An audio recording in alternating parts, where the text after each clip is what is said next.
Robinhood Radio presents award-winning author John Neufeld with Side Effects. Watching dear one's dream come true, well, not quite. No rolling thunder, no missiles, no automatons in uniform. We were awestruck by the happy, clear-eyed faces in the crowd.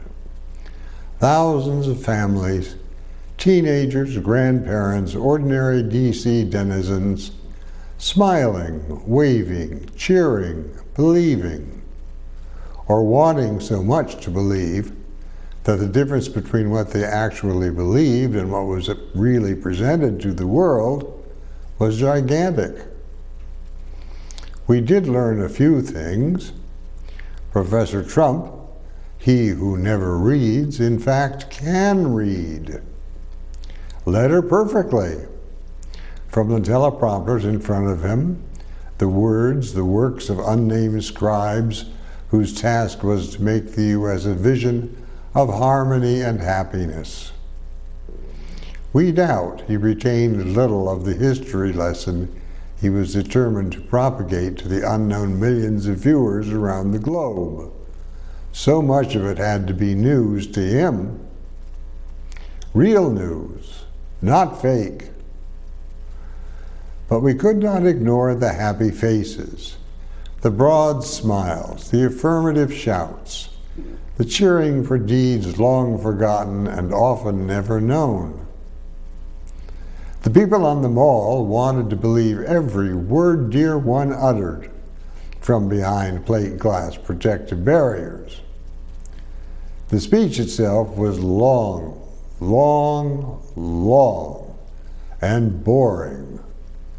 Not a recitation of bravery and heart, of determination and drive, but its listeners were sold on the goodness, the valor, indeed on the future of the USA.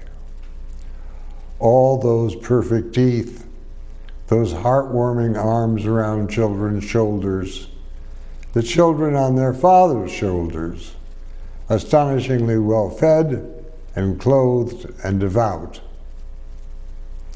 Few shots of identifiable immigrants in Texas or D.C., fewer still of quiet bodies lying on the sands of Yemen and Afghanistan, none of floodwaters or wildfires, none of children scavenging dumpsters, none that we saw of tattooed gang members, no Narcon saves, no folding infrastructure, no teachers spending from their own pockets to keep their students moving towards understanding, no AI robots in gigantic warehouses, no single parents working 3 jobs to keep their children dry and fed and safe, no fading seniors growing thinner by the hour, undergoing living conditions they could never in their lives have imagined.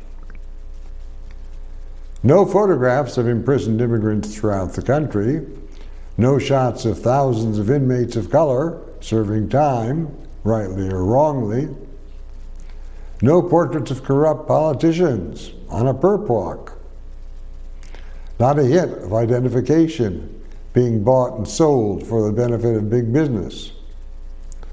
No darkening skies thanks to coal-fired machinery, but lots of mention and recognition of men and women of military aggression. Could there also have been a peacemaker in there? We learned one thing more. Between the reality of Mr. Trump's administration and the nation itself, there is a vast gap. As he has systematically sought to defenestrate American democracy, he's able to walk and chew gum at the same time, which is to say, he can divide his attention between what's real and what's not, and live with that difference. Better than most of us could. Not for him guilt that would keep him awake after he tears up treaties that might save some of our future. Not for him guilt that would be night and day between his children and everyone else's. Not for him the guilt that should descend in huge mountainous clouds aiming to destroy the goodness and purpose of our nation. He doesn't care who believes what he says.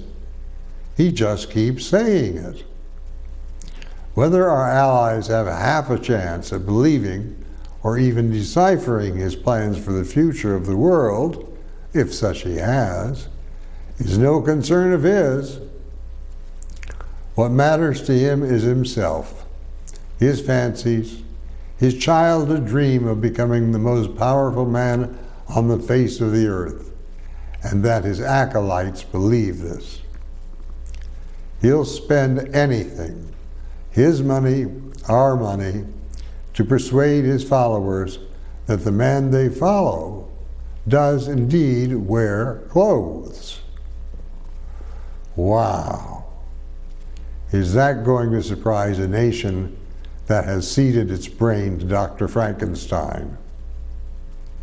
I'm John Neufeld. All opinions on side effects are those of John Neufeld and do not represent necessarily the opinions of Robin Hood Radio, robinhoodradio.com, CATV6, or any of the employees, volunteers, or underwriters of Tri-State Public Communications.